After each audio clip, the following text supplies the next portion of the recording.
በቅድሚያ ሄቨን ስለተገኘች በጣም ደስ ብሎናል። እንግዲህ ተደፍራና ተገላ የተገኘችው ተማሪ ሄቨን ሳትሆን በምትኳ ሌላ አንዲት ልጅ ሆና ተገኝታለች። ብሩኬ ልጁን በማገኘቱ ስለተደሰተ እኛም ደስ ብሎናል። ብሩኬ ልጄን አጥቼ ቢሆን አስባችሁታል? ፈጽሞ ህይወት ከባድ ትሆንብኝ ነበረ፣ የትርሲታ አይበቃኝም ነበር ወይ በማለት ሀዘኑን እንደዚህ በማለት ገልጿል። ሜኪ ምን ገጠመው? ሜኪ እንግዲህ በሰፈሩ ቁና መሰፈር አይቀርም ይላል የሀገሬ ሰው ሲተርት ማለት ነው። አሁን እንግዲህ እሱ ብሩኬን ለማስጠፋት የቀጠረው ቅጥረኛ እሱን ከነ ዘመዶቹ እያደነው ይገኛል። እህቱንም በመቀጥቀጥና በመደብደብ ፊቷን ብልዝልዝ አድርጎ ይህ የመጀመሪያ ነው ብሎ ሲልክለት እንግዲህ ከቴሌግራም ላይ አየው ፎቶግራፉን። ማን ነው አንቺ እንደዚህ ያደረገች ንገሪኝ ቢላት እህትየዋም እባክህ ወንድሜ ትጎዳብኛለች ሰውየው ክፉ ነው በማለት ስትለው መጀመሪያ ግን ብረት መቶኝ ነው ነበር ያለችው። ምክንያቱም ብሩኬ ሂዶ ከሰው ጋር እንዲጣላባት እህትየዋም ማለት ሜኪ ሂዶ እንዲጣላባት አልፈለገችም ነበረ። ሆኖም ግን ግዴታ ሲያስገድዳት ሜኪ ፎቶውን አሳየችው ቴሌግራም ላይ። ፎቶውን ሲያየው ማመን አቃተው። ማን ነው ያ ትርሲትንና ብሩኬን ሂደ ግደል ተብሎ ሽጉጥ ተወልሎ እና ገንዘብ ተዘጋጅቶ የተሰጠው ቅጥረኛ ነበረ። አገኘው በራስ ጊዜ ዙረህ መጣልህ በማለት ደውይለት ብሎ ደወለ። እሱም ስለተዘጋጀለት እና ጠብቀሃለሁ በማለት እንግዲህ ሜኪን አፈር ድሜ አስበልቶ ሰዶታል ማለት ነው። ይህም ሁለተኛው ላንተ ነው፣ ሶስተኛው ህይወት የሚያልፍበት ነው በማለት አስጠነቀቀው። ሜኪ እንግዲህ በገዛ እጁ ወጥመድ ውስጥ ገብቷል። ከማይሆን ሰው ጋር እየተደራደረ መሆኑን ራሱ ገብቶታል። ማምለጫ አጥቷል። ህይወቱ እንደሚጠፋ ሲያስበው ግን ይህ እቅዱ ሁላ ሊፈርስበት የሆነው ሜኪ በጣም ጭንቀት ሆኗል። አይደለም ሁለተኛ ይህን ቅጥረኛ ሊያሳድደው ቀርቶ በመንገድም ሊያገኘው እንደማይፈልግ ሁሉ ቆርጦ ወደ ቤቱ ተነስቶ ሄዳል። እንግዲህ ሄለን በጠፋችበት ሰዓት ፍለጋ ሁላቸውን በሚሄዱ ሰዓት ና ቶሎ ልጄ ከኔ ጋር ሂድ በማለት ካሊብን ሲጠይቀው አንተ አባቴ አይደለህም አባቴ ብሩክ ነው ከአንተ ጋር አልሄድም በማለት ይለዋል። እንዴት እንዲህ ትለኛለህ በማለት ነገርኩ አልሄድም በማለት ወደ ክፍል እያመራና ካሊድ ከክፍሉ ቁጭ ይላል። ከዛም ተከትሎ ሄደና እንዴት እንድትለኛለህ እኔ እኮ አባትህ ነኝ ሲለው አባቴ አይደለህም ነገርኩህ ለምንድነው የጠላኸኝ ብሎ ሲነግረው እንግዲህ አንተ ነህ እናቴን የገደልካት በማለት ኢፋውን ተናግሮታል። በዚህ ጊዜ ሜኪ ደነገጠና እኔ በፍጹም አልገደልኳትም አለ። ኢንስፔክተሩ ሲያወራ ሰምቼዋለሁ በትክክል አንተ ነህ ብሎ ይከራከረዋል። እና ታዲያ ቢላዋ ይዘህ የመጣኸው ከክፍሌ አንተ ነህ ማለት ነው ብሎ ሲጠይቀው አዎ አለው። እኔ ምን ልታደርገኝ ሲል ላጠፋ ታዲያ ባጠፋህ ለምን አቋረጥከው በማለት ቢጠይቀውም ግን አባቴ ከልክሎኝ ነው አላለው። ሆኖም ግን ይህንን አልበቃ ብሎ ሌላ ደግሞ ምረዛ ጀምሯል። አሁንም ምንድን ነው ያለው? አባታችሁ አይወዳችሁም እነዚህ ዲቃላዎች እያላችሁ ነው። እሱ የሚፈልገው ገንዘብ ነው። ገንዘቡን ይዞ ሄዶ ከሚጣ ጋር መኖር ነው። በቂ ምክንያት አለኝ አለው። ምንድን ነው? እኔና ትርሴት መጋባታችንን አይፈልግም። በዚህ የተነሳ እሷንም የገደላት አባትህ ነው በማለት ይነግረዋል። በፍጹም አትዋሽ፣ አባቴ አይደለም እናንተንም እገላችኋለሁ እያለ እየዛተባችሁ ነው። ስለዚህ ይሄ ነው ሲለው በፍጹም አሁን በፊቱ የሚታለል ጅላጅል መስሎ አልተገኘለትም። እኔ በፍጹም አላምንህም አለ። ማመን አለማመንህ የራስ ጉዳይ ነው አለ። ያኔ እውነቱን ታውቀዋለህ፣ በደንብ ይገባል። አንተ ለምንድነው እንደዚህ የምትለኝ አለው። እውነቱን እንድታቅ ብዬ ነው።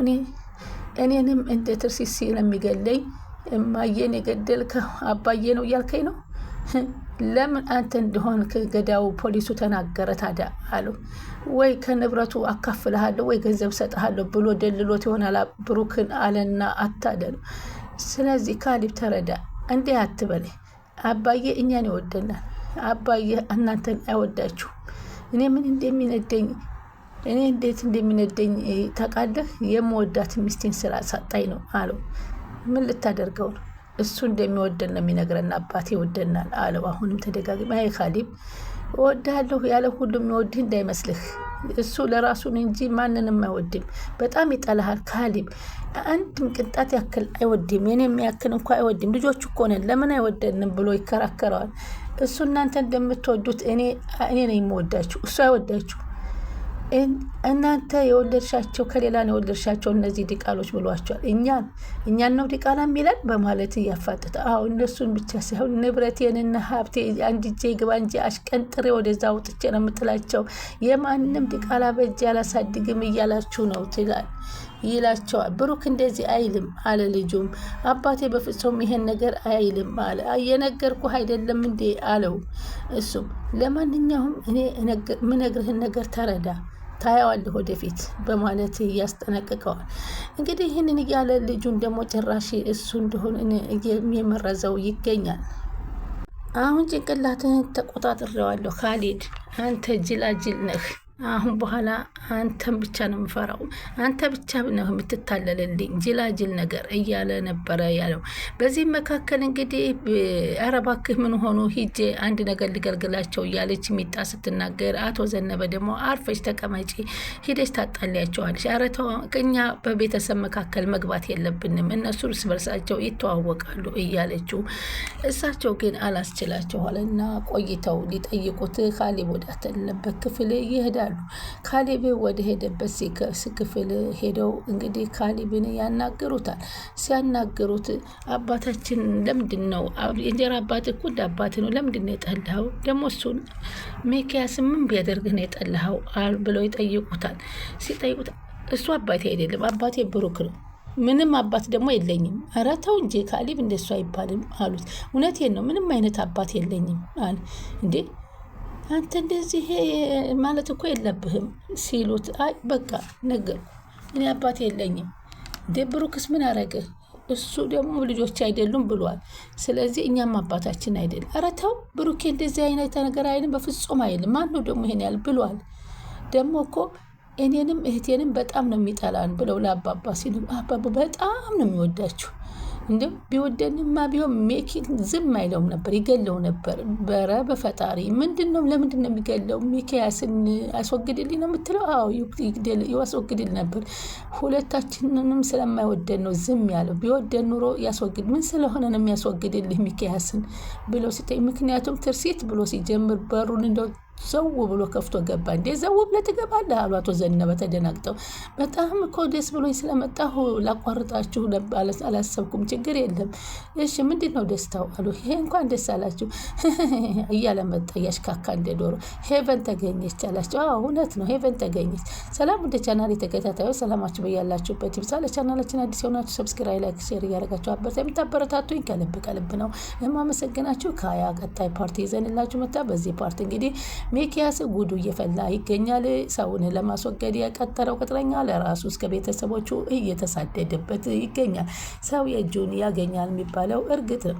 አሁን ሚኪያስ አቶ ዘነበ ጋራ ሚስጥር እያወራ ካሌብ ስላገኘው ተናደው፣ አንተ ወሬ ለምደሃል፣ ወሬ ለምን ከልጅ ጋር ታለማምዱብናለች? ወሬ እኮ አውቁምኛ ልጆች እያለ ሲለው፣ እሷ መታለች ተሰብስበን እንጠብቃት እና እንውረድ አሉት። ወሬውን በኋላ ነው ልጅ የምንጠብቀው ጨርሰዋለን ሲል እንደውም ቁሞ ይጠብቅ ገባ። አለማመኑ እሱ ሌብነቱና ወሬ ውሸታምነቱ ስለሚያውቀው በሩን ይዞ እንኳ አልወርድ ብሎ ምን እንደሚያወሩ አይናቸውን አፍጥተው በኋላ ትጨርስልኛለህ የጀመርነውን በማለት አቶ ዘነበ የሱ ወሬ መውደድ ደግሞ የተለየ ነው እያለ አቶ ዘነበን እንኳ ክብር የለውም፣ ሜኪ አያከብራቸውም። በዚህን ጊዜ ሁላቸውም ወረዱና ሄቨንን ተቀበሏት። ሄቨንም እንግዲህ ናውረድ ቢሉት ሄቨን ራሷ ወደ አልጋዬ ትምጣልኝ እንጂ አልወርድም አለ። ሁሉም ተሰባስበው እንግዲህ ሄቨንን በደስታ ተቀበሏት። ሆኖም ግን የሚኪ አባት ልጃቸው ስለቀረችባቸው በጭንቀት ተውጠዋል። ልጄ ወጥታ ቀረች፣ አንዷ ስትመጣ አንዷ ቀረች አለ ሚኪ ሲያስመስል። ልጄ እንኳን ደህና መጣሽ ሄቨንዬ፣ እንኳን መጣሽልኝ፣ በጣም ጠፍተሻለች፣ ተጨንቀን ነበር፣ እንዴት ነሽ እያለ ቅላጤውን ቀጠለበት። ሆኖም ግን እሷም ደህና ነኝ አለች። አቶ ዘነበም እንዴ ልጄ በጣም እኮ አስጨነቅሽን፣ እንደው ሁለተኛ እንዲህ እንዳታረጊ፣ በተለይም እኮ አሁን ይህን ነገር መነገር አለባት፣ በዚህ እድሜዋ ማወቅ አለባት ተባለ። አሁን በጣም ደህና ናት፣ ተረጋግታለች። ሚኪያስ ተዋት፣ ስለዚህ ብዙ አታስጨንቅብኝ ልጄን አለ ብሩኬ።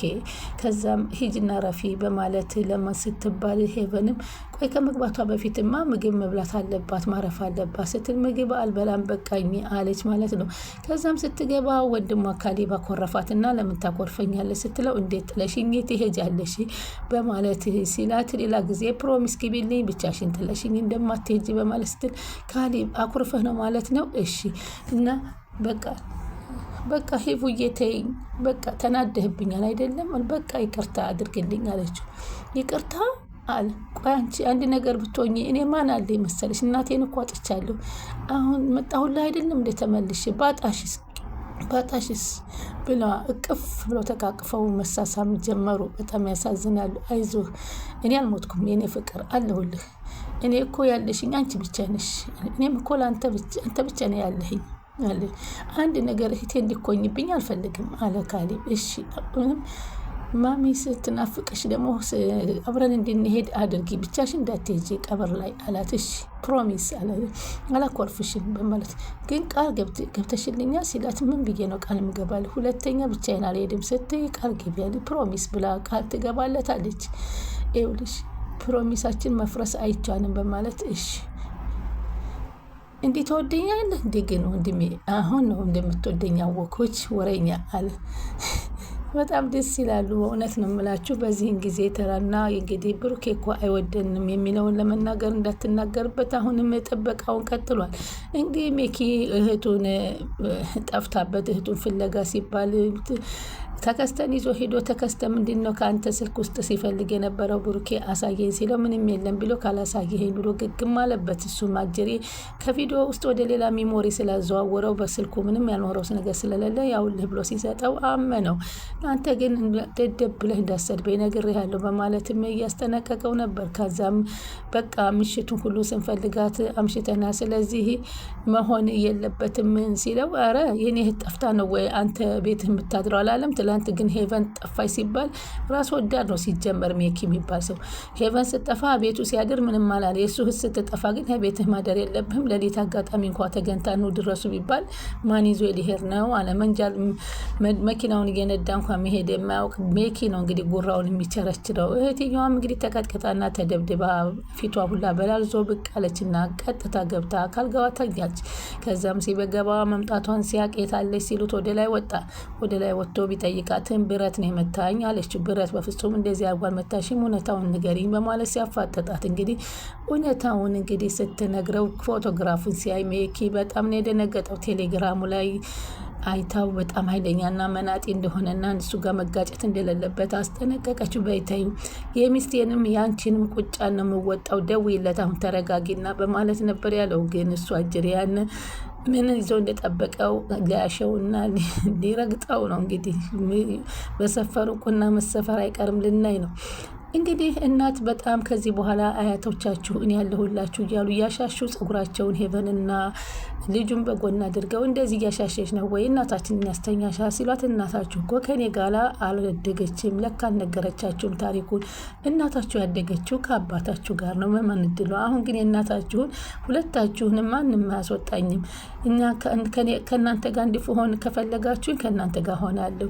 እኔማ ከእናንተ ጋር እንዲኮኝ እንፈልጋለን። ሜኪን ግን አንፈልገውም ይውጣልን፣ አባታችን ብቻ ይቀመጥልን ከአንቺ ጋር እያሉ እየተናገሩ ይገኛሉ። ቻናሉን ሰብስክራይብ ያደረጉ ይጠብቁን።